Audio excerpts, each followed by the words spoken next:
soon. Well, one of the most anti-Israel movements in the world today is the BDS, Boycott, Divestments, and Sanctions Movement. It's well-funded and spreading across college campuses. Dale Hurd has that story.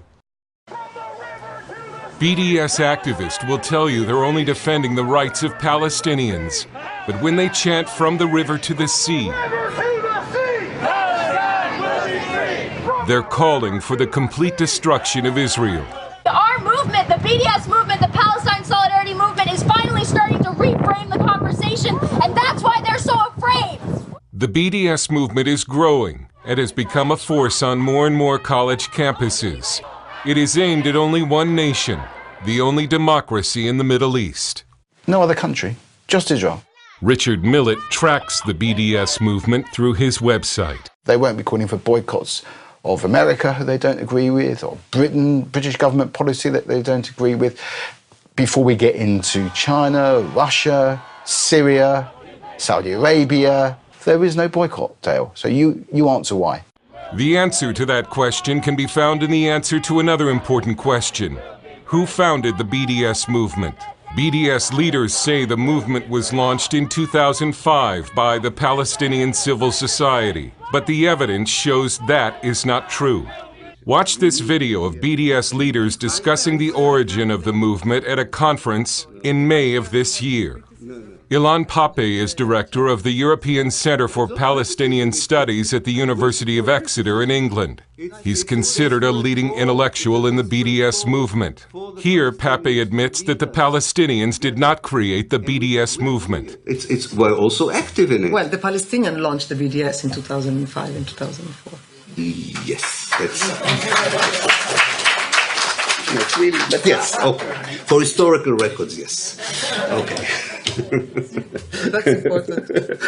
It's not true, but it's important. It is important, because if the Palestinians did not begin the BDS movement, then the question, of course, is, who did? BDS expert Professor Gerald Steinberg in Jerusalem says BDS is a creation of European socialists and Muslim nations who oppose Israel, led by the 57-nation Organization of the Islamic Conference, the largest voting bloc at the United Nations. They get together with the radical left, started with the Soviet Union, certainly filters over to the Trotskyites and the Labour Party in the UK, and many other radical allies. And the fact that this is in many ways a European radical political movement makes it even less legitimate. There have been boycotts of Israel since before the creation of the State of Israel. Some even trace the boycotts back to Nazi Germany in 1933. But the modern BDS movement took shape at the 2001 UN Conference Against Racism in Durban, South Africa, an event so rife with blatant anti-Semitism that the US and Israeli delegations walked out.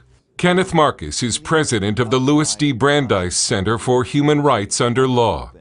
People were distributing or selling copies of the so-called Protocols of the Elders of Zion. There were people there supporting Nazism and urging a return to Nazi anti-Semitism. From that movement, the new BDS campaign emerged.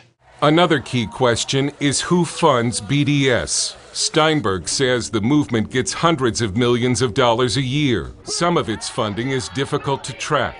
But if you live in a Western nation, there's a good chance you help fund it through your tax dollars, and perhaps even your tithe. The BDS movement gets most of its funding from the European Union, European national governments, and even the US government, who give money to NGOs or non-governmental organizations that claim to fight for human rights, but who also oppose the State of Israel. Amnesty International, Ken Roth from Human Rights Watch. These organizations are funded by governments under the label of international aid, promoting human rights, promoting peace and development. The Swiss, the Swedes, the Norwegians, the British, Germans, up and down. The money there is huge. Some Christian charities also give money to BDS. The webpage for Christian Aid makes it look like it only fights poverty. Drill down on their website and you'll find they also support BDS, as does the Presbyterian Church USA. And while the boycott, divestment, and sanctions movement has been in one respect a failure, It has accomplished very little in the policy arena. It has succeeded in another area, by spreading anti-Semitism across college campuses. What we're seeing increasingly is that BDS activists are intimidating student governments at colleges and universities to pay for their activities, and if they don't, there may be repercussions. Aggressively confronting and sometimes assaulting Jewish students and faculty at pro-Israel events. Ronnie Fraser, founding director of the Academic Friends of Israel, warns the next generation of leaders is being brainwashed, that Israel is the worst nation on earth. Students are being fed a diet of Israel is a racist state, Israel is a Zionist state, Israel equals the Nazis. We support the Intifada! With massive funding behind it, BDS is turning people against Israel and creating a generation of leaders who may someday try to carry out what some have said is the real goal of the BDS movement: the elimination of the State of Israel.